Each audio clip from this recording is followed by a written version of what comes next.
I'm Phil Daian, and I'm a second-year PhD student at Cornell Tech at the Initiative for Cryptocurrencies and Contracts, and I'm studying/working on smart contract security research.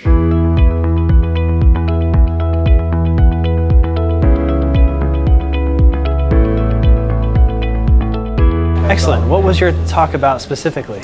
My talk was about formal verification and incentives. Unfortunately, because of some technical issues, we didn't get to the incentives part, so I mostly ended up talking about formal verification and how to choose the right model and the right tool for the type of verification that you're doing. I also do a lot of work on crypto-economic incentives and their relationship to security. So, for example, one of my projects, the Hydra project, relates to how to create decentralized security bounties. Awesome. Actually, we have that with the Ethereum alarm clock. Is we have so-called time nodes, who are people who are incentivized through a bounty to execute a transaction for someone else who wants it to happen at a later date and time. What are your thoughts about security for that? So that seems like a form of crypto-economic security, which I think is very important to designing future protocols. It has to be designed and analyzed carefully, so you have to know like what model are you proving things in, what are you actually trying to prove about your contract, what properties are you trying to get out of the system. So there's a lot of work to like do things securely, but definitely the incentives are a new tool in the toolbox that help make things easier. Exactly. Yeah, we're undergoing a security audit right now with ZK Labs, and so we know a lot of things can go wrong when you're dealing with smart contracts and money, and you can never take enough precautions. So what are your thoughts about best practices within the industry and perhaps like self-regulation related to that?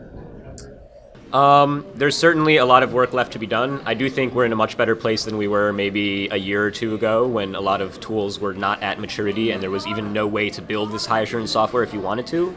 I think now we're seeing a lot of tools that are coming out and coming to maturity, including out of Consensus, out of Melonport, out of various industry organizations, as well as out of research and various universities.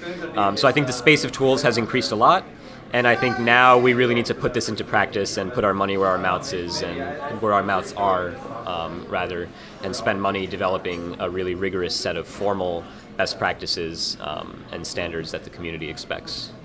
Great. Well, we need people like you, minds like you, doing the research and taking things to the next level because this space, things evolve so quickly.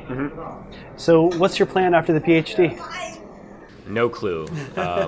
Just trying to get through the next week, to be honest. So. Yeah, exactly. It takes a huge commitment. Yeah, you know, it's one day at a time. I have no plans before, during, or after, except to work on cool open source projects that people may or may not find useful. So hopefully you do and other people do. Yeah, exactly. You know, we're doing everything open source. We're looking for contributors on GitHub. So, you know, you're always welcome to join. Yeah, of course, we need people like you for sure.